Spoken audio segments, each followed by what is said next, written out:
স্বরাষ্ট্রমন্ত্রী আসাদুজ্জামান খান কামাল বলেছেন, একটি মহল সোশ্যাল মিডিয়ায় গুজব ছড়িয়ে সাধারণ মানুষের মধ্যে বিভ্রান্তি ছড়াচ্ছে।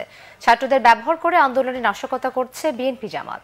কোটা আন্দোলনের সময় সহিংসতায় নারায়ণগঞ্জের সরকারি বেসরকারি ক্ষতিগ্রস্ত বিভিন্ন প্রতিষ্ঠান ঘুরে দেখেন স্বরাষ্ট্রমন্ত্রী।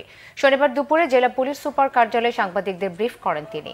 সাংবাদিকদের প্রশ্নের জবাবে স্বরাষ্ট্রমন্ত্রী জানান, কোটা আন্দোলনের সমন্বয়কারী 3 জনকে নিরাপত্তা দিতেই হেফাজতে রাখা হয়েছে।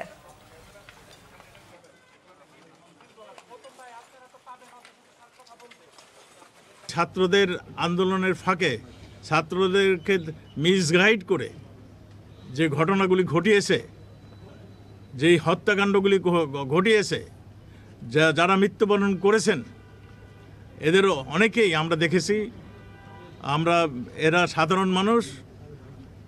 আমাদের আওয়ামী লীগের, আমাদের ছাত্রলীগের অনেক এখানে শাহাদাত বরণ করেছেন। পুলিশ তো 3 জন, পুলিশ 1 জন আনসার।